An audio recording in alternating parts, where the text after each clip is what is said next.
sin electricidad cuando el huracán pasó por la región occidental de la isla, por la provincia de Pinar del Río.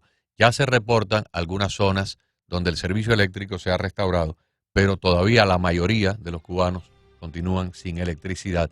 Se han reportado en La Habana 6 derrumbes completos de edificios y 68 derrumbes parciales, pero la mayoría de los daños ocurrieron en la región de Pinar del Río, que para los que no son cubanos es la porción de Cuba que queda próxima a la península de Yucatán en México. Es la parte más estrecha de Cuba y es una zona más bien rural donde hay grandes cultivos, tanto cultivos del gobierno para exportación como cultivos privados donde las personas tienen pequeñas parcelas de tierra para el consumo de su propia familia. Vamos a darle la bienvenida a nuestro siguiente invitado, Ariel Ruiz Urquiola, científico cubano, biólogo de profesión y uno de los opositores más firmes al régimen de Cuba. Ha realizado varias huelgas de hambre por defender sus ideas, ha estado en prisión en cárceles cubanas. Bienvenido al programa, muchas gracias por atendernos. Está actualmente en Suiza, así que nos está atendiendo vía Zoom. Buenas tardes o buenas noches para usted. Buenas tardes para ustedes, buenas noches para mí. Gracias por la invitación. Con mucho gusto. Doctor, tenemos entendido de que su familia es oriunda del Valle de Viñales, o viven allí, Bueno, viven en el Valle de Viñales, y sí, me imagino que el paso del casualmente, huracán les pasó justamente por encima. sí, casualmente mi madre cuida mi finca porque por razones ajenas a mi voluntad y a la voluntad también de mi hermana, ninguno de los dos podemos entrar a Cuba. Bueno, pues sí, el ojo del huracán pasó justamente en un área de varios kilómetros, más de la decena, como es natural, y abarcó el centro del pueblo de Viñales, pero también se extendió a sus valles, como el Valle del Cuajaní, y justamente donde está nuestra finca, que es en la Sierra del Infierno, y atravesó toda esa gran franja donde los propios pobladores, incluyendo mi madre, sintió el momento en que el ojo estaba dentro de la casa, es decir, encima de la finca, sobre al amanecer. Ellos sintieron ya que no había viento y de momento todo se descompuso y comenzó a soplar del otro lado. Realmente a mí me llamó mucho la atención el testimonio propiamente de mi madre, porque realmente ellos estaban informados por vías alternativas de que los pronósticos daban en más de un 90% que iba a pasar justamente por Viñales. Y yo pienso que fue el desconcierto tan grande que hubo de las personas, de los pobladores, también las faltas de señales directas del gobierno a alertar a sus pobladores, a evacuar a un grupo de personas. Y bueno, realmente lo que ella me contó por mensaje de voz ha sido realmente aterrador para ellos, la verdad. Doctor, ¿cómo quedó la vivienda y cómo quedaron los cultivos? Yo pienso las viviendas en lo que es, sabes, yo las noticias que tengo, las interacciones que tengo son de pobladores locales, amigos de mi familia, que han perdido. En Viñales se da un fenómeno muy peculiar y es que un porcentaje muy grande de las viviendas que están en el pueblo son viviendas que se consideraron, se volvieron a restaurar en función de una actividad de turismo muy fuerte después del 2008, justamente cuando pasan los huracanes Gustav y Ike, el primero con categoría 4 y el segundo entró a la isla con categoría 3, barriendo prácticamente casi todo el territorio nacional y salió también por Pinar del Río, por San Gilí, si mal no recuerdo, con categoría 1. Es decir, que ese pueblo tuvo un chance, los que tenían poder adquisitivo, que trabajaban con el turismo, de generar una infraestructura sólida. Sin embargo, en la parte rural, en la parte del campo, donde están los productores, la mayoría de las personas viven en condiciones verdaderamente, si no bien de una miserabilidad total, sí viven en condiciones que no son propicias para poder sostener vientos o para poder repeler vientos sostenidos de más de 200 kilómetros por hora. De manera que muchísimas personas en los valles perdieron sus casas, perdieron los techos, particularmente en mi casa, que es la más alta de la zona occidental, perdió gran parte del techo, solo se conservó la cubierta en el área de la cocina, donde mi madre pasó bajo la meseta de la cocina y algunos animales, la embestida de ese fenómeno meteorológico que fue terrible. Yo realmente no tuve comunicación con mi madre durante ese tiempo y hasta el otro día.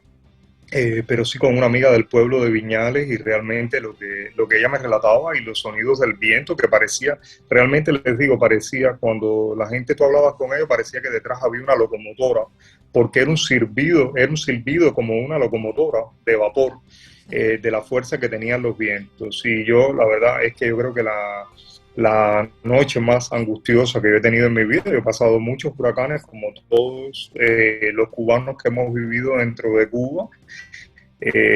Mi casa obviamente se filtraba, como la mayoría de las casas de los cubanos, y dormíamos todos en el lugar más seguro de la casa, o por lo menos nos refugiábamos durante ese tiempo. Y recuerdo, tengo imágenes incluso de poner un mantel grande encima de una cama, sostenido por el palo de escoba, el trapeador, otro palo de escoba y otro palo, para poder dormir los tres en el paso de un huracán en La Habana.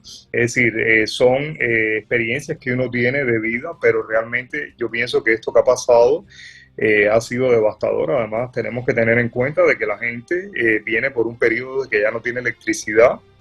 No es el caso de mi casa, porque ustedes saben que mi casa quedó fuera del sistema eléctrico nacional energético, a pesar de que fue declarada por las autoridades municipales corruptas de ese momento como que había sido electrificada.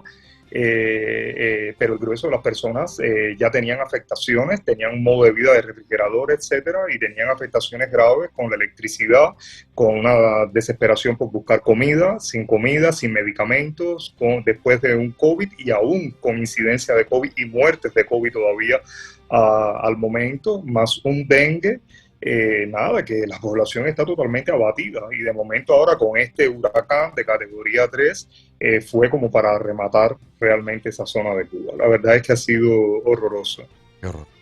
Los cultivos, me imagino que en toda esa zona muchas personas cultivan para su propio consumo. Los cultivos deben haber quedado arruinados por la enorme cantidad de inundaciones. Sí, ese es otro gravísimo problema. Bueno, allá recuérdense que Viñales también forma parte del circuito tabacalero del occidente de Cuba, de Pinar del Río. Muchísimas casas de tabacos quedaron totalmente tendidas en el suelo.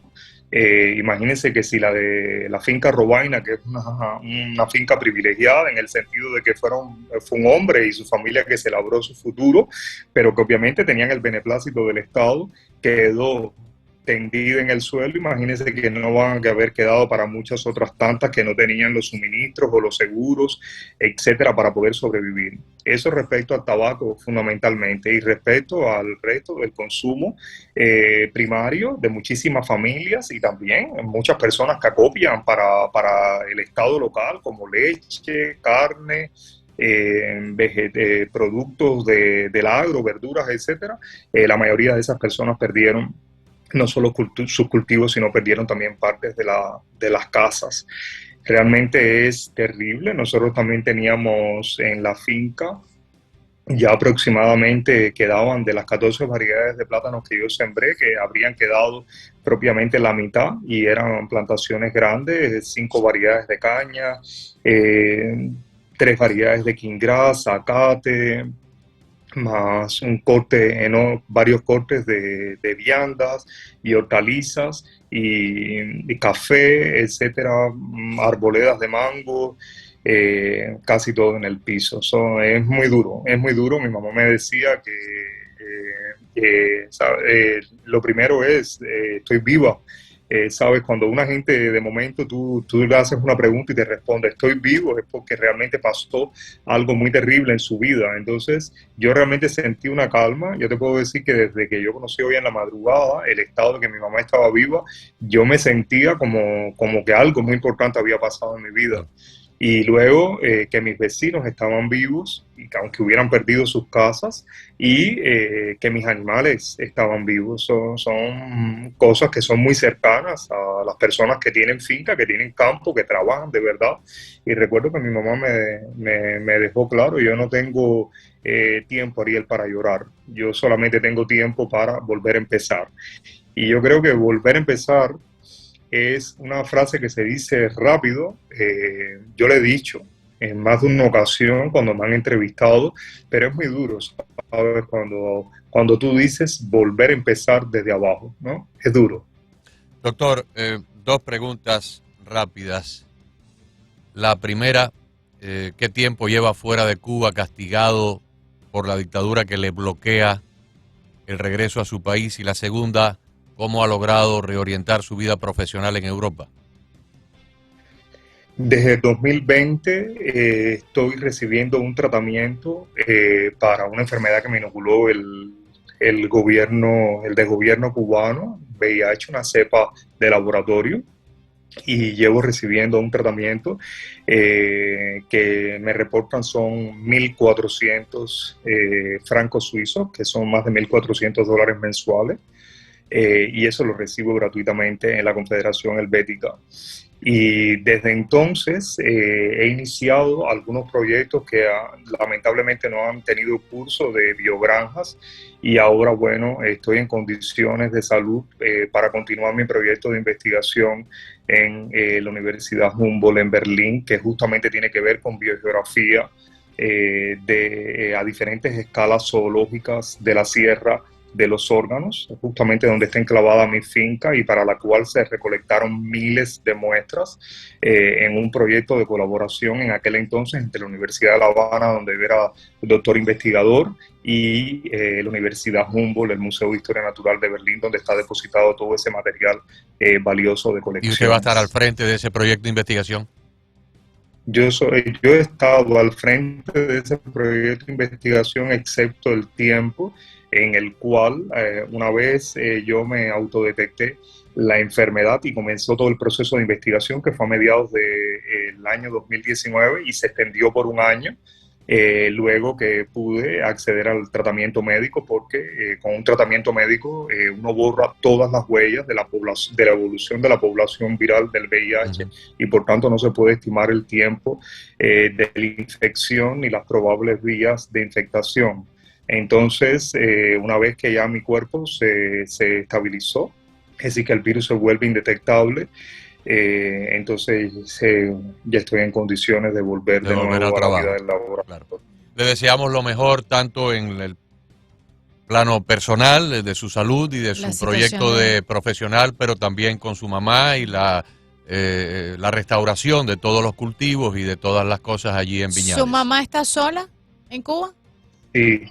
Sí, mi mamá está sola. ¿Cuántos años tiene? Bueno, yo no, 75 años, pero no quiero decir que está sola, no. Yo pienso que en Cuba ha logrado sobrevivir el codo a codo de los vecinos. Yo creo que todavía hay gente buena, claro que hay gente muy mala, pero son los menos, y son más que ignorantes, son realmente repudiados en las comunidades. Yo pienso que toda la persona que trabaja, por mayor que sea, enseguida tiene gente colaboradora, y mi mamá tiene una persona también que le ayuda, ahora una persona joven que ha ido a ayudar.